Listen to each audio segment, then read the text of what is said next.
संस्कृत वाणी में सभी मित्रों को नमस्कार। मित्रों, हम आज ये जो है श्रीमद् भागवत गीता के द्वितीय अध्याय का आगे के 2 श्लोकों के बारे में चर्चा करेंगे। पहले 2 श्लोकों हमने चर्चा कर चुके हैं। पहला श्लोक एवं दूसरे श्लोक की चर्चा हम पहले कर चुके हैं। आज हम तीसरे और चौथे श्लोक की चर्चा करेंगे। मित्रों, भगवान श्री कृष्ण ने अर्जुन से इसके पहले वाले श्लोक में कहा है कि जब युद्ध के मैदान में खड़े हैं वो, तो वहां पर उनके अंदर जो मोह आ गया है कि मैं युद्ध नहीं करूंगा, इस प्रकार अर्जुन को समझाते हुए श्री कृष्ण ने आगे के श्लोक में उन्होंने जो भी कहा है उसके बारे में आज हम चर्चा करेंगे। तो मित्रों, पहले हम इसका जो है अध्ययन करते हैं। पहले इसका जो है श्लोक को हम पढ़ते हैं, उसके बाद फिर इसका जो है अर्थ निकालते हैं। तो क्लैब्यमाश्मगमः पार्थ नैतत्त्वयुपपद्यते क्षुद्रं हृदये दौर्बल्यं त्यक्तोष्ठिष्ठ परन्तप। क्लैब्यमाश्मगमः पार्थ नैतत्त्वयुपपद्यते क्षुद्रं हृदये दौर्बल्यं त्यक्तोत्तिष्ठ परन्तप। मित्रों, देखिए इसका अर्थ निकालने में बहुत आसानी है। भगवान श्री कृष्ण ने अर्जुन से इसके पहले वाले श्लोक में उन्होंने कहा कि हे अर्जुन, इस विषम परिस्थितियों में आपके अंदर यह मोह कहाँ से प्राप्त हो गया है। उसी अपने वक्तव्य को आगे बढ़ाते हुए अर्जुन से कहते हैं कि हे अर्जुन, क्लैब्यम मा अस्मगमः, मतलब जो है नपुंसकता को मा माने मत, अस्म माने होवे, गम माने प्राप्त, मतलब नपुंसकता को मत प्राप्त होवे। भगवान श्री कृष्ण कुरुक्षेत्र के मैदान में अर्जुन से यही कह रहे हैं कि हे अर्जुन, नपुंसकता को मत प्राप्त होवे। अच्छा मित्र, नपुंसकता मतलब एक शारीरिक कोई कमी मत समझिएगा। यहाँ पर नपुंसकता मतलब ये होता है कि जो उनके अंदर मोह उत्पन्न हो गया है, जो उनके अंदर मतलब करेंगे द्रोणाचार्य हैं, ये भीष्म हैं, हम इन पर बाण कैसे चलाएंगे, तो उस प्रकार की जो उनके अंदर नपुंसकता व्याप्त हो गई है, उस प्रकार की नपुंसकता को न प्राप्त होवे, इस प्रकार के शब्द से अर्जुन को भगवान श्री कृष्ण कह रहे हैं। तो आगे क्या करें, हे पार्थ, हे अर्जुन, क्लैब्यम मा अस्मगमः, नपुंसकता को मत प्राप्त होवे। गमः माने यहाँ अर्थ मित्रों, गमः का अर्थ है प्राप्त होना, मतलब नपुंसकता को मत प्राप्त होवे। और क्या कहते हैं, न एतत् त्वयि उपपद्यते। मित्रों देखिए, इसमें जो है न माने नहीं, एतत् माने यह, त्वयि माने तुम में मतलब अर्जुन में उपपद्यते माने उचित प्रतीत होता है। हे अर्जुन, यह तुम में उचित प्रतीत नहीं होता है। और अर्जुन को भगवान श्री कृष्ण कहें भी क्यों ना, क्योंकि क्षत्रिय का कर्म है युद्ध करना। और मित्रों, अगर जिसका जो काम है, अगर वो अपने काम को अगर वो कर न पाए, तो उसको उस काम के लिए कैसे आप सिद्ध कर सकते हैं। उस काम के लिए वो जो है महारथी हैं, उस काम में उनको मतलब कि महत्व प्राप्त है या मतलब वर्चस्व प्राप्त है उनको। तो इस प्रकार अगर उनका काम है, क्षत्रिय का काम है युद्ध करना, अगर वो युद्ध नहीं कर पा रहे हैं, तो युद्ध न कर पाए और उनका काम है क्षत्रिय का काम है युद्ध करना, और युद्ध ही न करें अर्जुन, तो वह उनमें उचित प्रतीत नहीं होता है। भगवान श्री कृष्ण यही अर्जुन से कह रहे हैं कि हे अर्जुन, तुम में यह उचित प्रतीत नहीं होता है।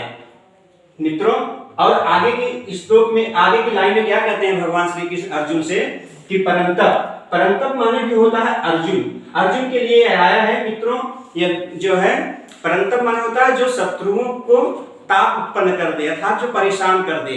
तो अर्जुन शत्रुओं में क्या कर देते थे, ताप उत्पन्न कर देते थे, अर्थात उनको परेशान कर देते थे, इसलिए उनको परंतप कहा गया है।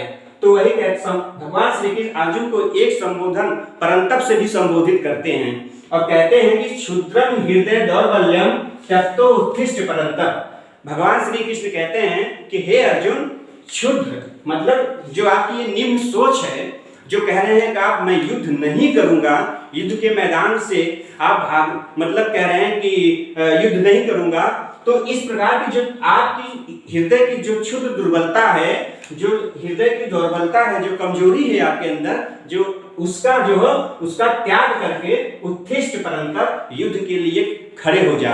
अर्थात भगवान श्री कृष्ण कहते हैं कि इसका एक लाइन साफ ही कर देखते हैं मित्रों कि भगवान श्री कृष्ण अर्जुन से कह रहे हैं कि हे पार्थ, हे अर्जुन, क्लैव्यम मा अश्वगमन, नपुंसकता को मत प्राप्त होवे, न एतद त्वयि उपपद्यते, यह तुम में उचित प्रतीत नहीं होता है। आगे की लाइन में क्या कहते हैं कि क्षुद्रम हृदय दौर्बल्यम तत्तोष्ठित परंतप, कहते हैं कि हृदय की क्षुद्र दुर्बलता का त्याग करके, अर्थात आपके अंदर जो मानसिकता, जो आपकी जो मतलब कि सोच निम्न है कि मैं हमारे मामा है, हमारे जो है दुर्योधन हमारा भाई है, इस प्रकार की जो भावनाएं आपके अंदर आ रही हैं, इस प्रकार की क्षुद्र दुर्बलता का त्याग करके युद्ध के लिए खड़े हो जाइए। तो मित्रों, मुझे विश्वास है कि ये आपको श्लोक समझ में आ गया होगा।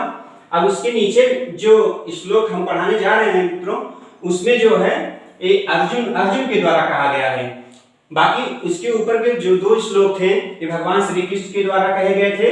अब उसके बाद अच्छे मित्रों, जब सामने से अगर कोई बात अपना कहता है तो परेशान व्यक्ति भी उसके प्रत्युत्तर में भी तो अपनी बात कहेगा। तो जब अपनी बात भगवान श्री कृष्ण कह रहे हैं अर्जुन से, तो अर्जुन भी उसके प्रत्युत्तर में भी अपनी बात कर रहे हैं। तो भगवान श्री कृष्ण 2 श्लोक में अपनी बात को अर्जुन के सामने जो रखा है, उसके बाद अर्जुन ने फिर भगवान श्री कृष्ण से कहे हैं। तो आगे के श्लोक में कह रहे हैं, जिसका हम पहले एक बार जो है अपने मन से इसको मतलब कि पारायण करते हैं, उसके बाद इस श्लोक का जो है पढ़ते हैं, उसके बाद फिर इसका अर्थ निकालते हैं। कथम भीष्ममहं संख्ये द्रोणं च मधुसूदनं इषुभिः प्रतियोत्स्यामि पूजाहारिसुदन्। कथं भीष्ममहं संख्ये द्रोणं च मधुसूदन इषुभिः प्रतियोत्स्यामि पूजाहारिसुदन्। देखिए आगे के जो श्लोक हैं उसमें भगवान श्री कृष्ण को उत्तर देते हुए अर्जुन कह रहे हैं, क्या कह रहे हैं? कथम प्रतियोत्स्यामि, मतलब कह रहे हैं कैसे मैं लड़ूंगा, मतलब कैसे मैं लड़ूंगा। उन्होंने किसके पर बोले कि अहम, देखिए यहाँ पे अहम है, अहम कथम प्रतियोत्स्यामि, मैं कैसे लड़ूंगा। मतलब लड़ूंगा मतलब प्रत माने होता है विरुद्ध, उनके विरुद्ध। किसके विरुद्ध? भीष्म और च्या ले लीजिए यहाँ से, और द्रोण, मतलब भीष्म और द्रोण के प्रति यानी विरुद्ध योत्स्याम माने लड़ूंगा मैं। भगवान श्री कृष्ण से अर्जुन यही कह रहे हैं। देखिए मित्रों, प्रतियोत्स्याम माने होते हैं प्रतियोगी हो गया। तो प्रतियोगी मतलब वही होता है जैसे हमारे समान भी, जो हमारे समान हो। जैसे प्रतियोगी हम भी पढ़ रहे हैं और दूसरा व्यक्ति अगर वो भी प्रतियोगी परीक्षा की तैयारी कर रहा है तो वो भी हमारा प्रतियोगी है। अर्थात जिस ढंग से मैं अपनी तैयारी कर रहा हूँ, मैं शिक्षा ग्रहण कर रहा हूँ, मैं कोचिंग कर रहा हूँ, उसी प्रकार सामने वाला भी शिक्षा ग्रहण कर रहा है, कोचिंग कर रहा है और प्रतियोगी परीक्षाओं में बैठ रहा है। तो ठीक भीष्म भी क्या है? अर्जुन तो धनुषधारी है, भाई धनुष चलाने में वो मतलब उनको महारत हासिल है। तो भीष्म भी तो वही है और द्रोण भी तो वही है। द्रोण तो भीष्म और द्रोण तो एक हिसाब से मानिए तो अर्जुन के गुरु ही हैं। तो वही क्या हुए? उनके प्रतियोगी हैं, अर्थात उनके विरोधी हैं। क्या है? विरोधी हैं। और कह रहे हैं कि उसी बात को अर्जुन भगवान श्री कृष्ण से कह रहे हैं कि अहम कथम प्रतियोत्स्यामि, बोल रहे कि मैं कैसे लड़ूंगा। बोले कोई होगा विरोधी, तो विरोधी कौन है उनके? किसके? अर्जुन के। अर्जुन के विरोधी कौन है? कि द्रोण, भीष्म च द्रोण, भीष्म और द्रोण के प्रति, अर्थात भीष्म और द्रोण के प्रति मैं कैसे मतलब विरुद्ध लड़ूंगा। बोले कहां पे? अच्छे मित्रों, जब युद्ध चल रहा है तो वहां कहां चल रहा है? कुरुक्षेत्र के मैदान में। तो संख्य माने क्या है?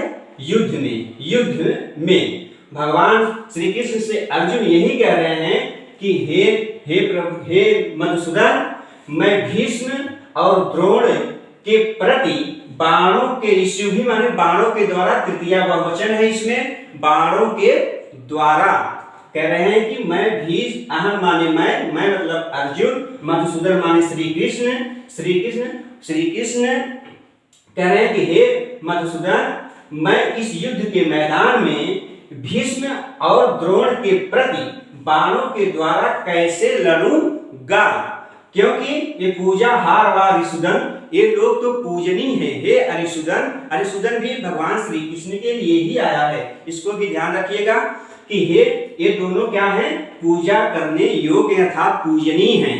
तो एक बार इसका शाब्दिक अर्थ एक साथ देखते हैं।